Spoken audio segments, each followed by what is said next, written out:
Today we will present Norman's Principle of Designs.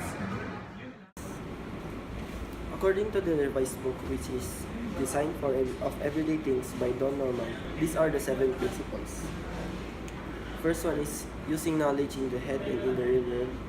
Second, simplify the structure of tasks. Third one is making things visible. Fourth, get the mappings right.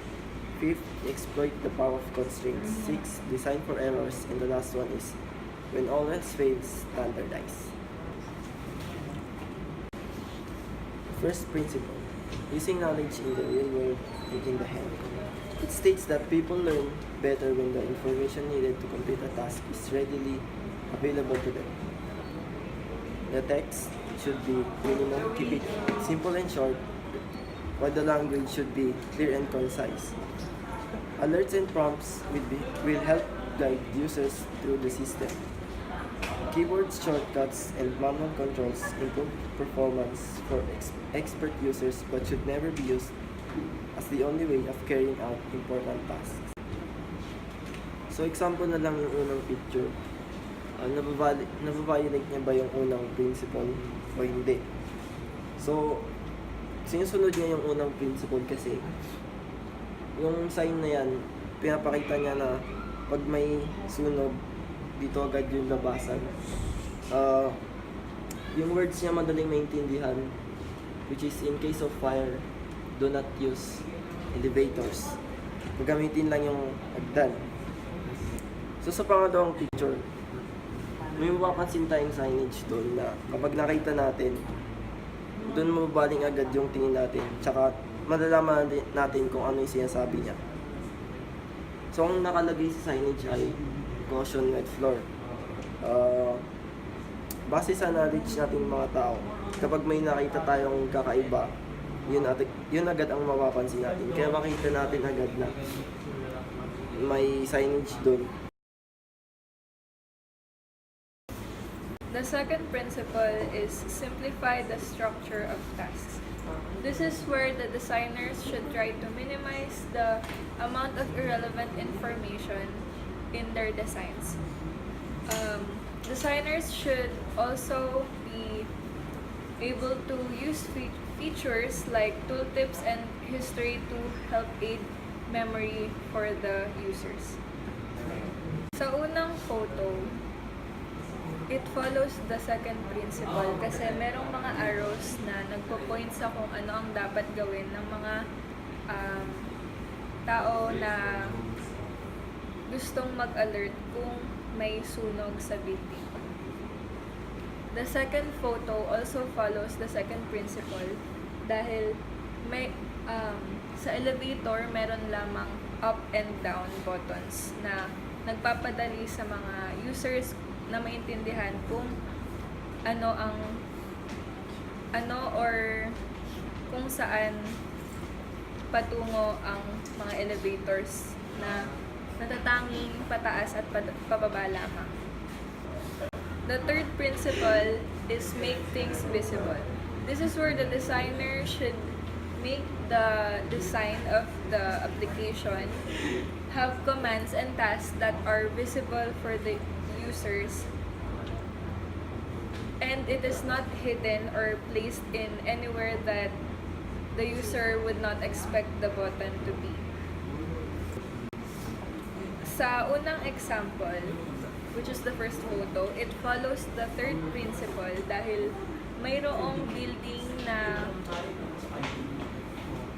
sa building merong mga glass na kung saan makikita ng mga tao kung ano ang nasa labas. The second photo also follows the third principle dahil kung makikita natin, ang doors na nasa building ay customized. It is partly built with glass, so it allows users have a peek on what's on the other side of the door. The fourth principle is get the mappings right. Mappings is about the relationship between the control, whatever it affects, and the resulting action of the control. Also, use icons as metaphor. For example, folder as a document. So, yung unang picture, nag-agree siya sa fourth principle. Kasi dun sa picture, if makikita nyo, is may nakalagay na fiction collection sa ibabaw. And ibig sabihin, lahat ng books doon is about fiction. So, madaling malalaman ng students na fiction yung mga books na placed dun sa shelf na yon. Second example naman is evacuation map. Nag-agree din siya sa fourth principle kasi merong mga legends doon, like yung fire extinguisher at saka saan yung fire exit. Nag-agree siya doon sa use icons as metaphors.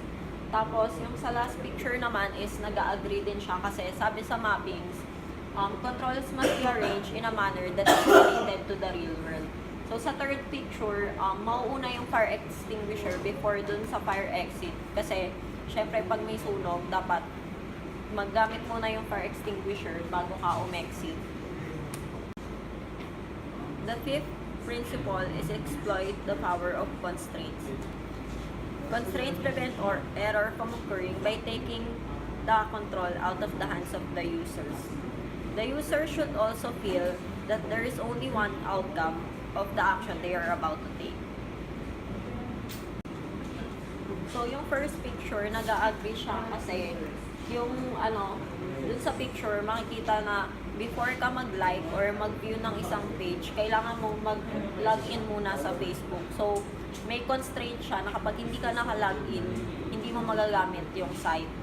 Tapos, doon naman sa pangalawang picture, sa library to, siya yung magtatap ka muna bago ka makapasok sa library.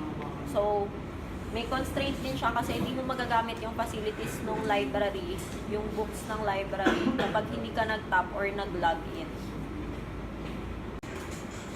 So, design for error. So, the creators should assume that there are some errors that will be made, and we should think about it and make a solution for it. So, we should take the time to think carefully about it. So, we should remember that solving these errors is important. So, that's why we should take the time in thinking the error message para mas madaling maintindihan nung mga user kung ano yung mali nila at paano ito maayos. Ang magandang example nito is yung sa Word, yung undo. Kung sakaling magkamali man yung mga user sa pagtatay, may way sila para mabago yun. Kasi isipin nyo kung walang undo yung Word, di ba? Ang hirap. Kasi babalik sila sa una, starting from scratch. So, yung dalawang picture dito is agree. Sa unang picture, makikita natin, yung Facebook, nag-show siya ng toast message. Kung mali yung in-input ng user sa account nila. So, yung malalaman dito na nagkamali ka, yung red. So, for the second one, sa school natin, sa second picture, merong safety grills kung sakaling baka kasi magkatulakan dito sa part dito, at least merong nakaharang para hindi mahulog yung mga estudyante o yung mga staff.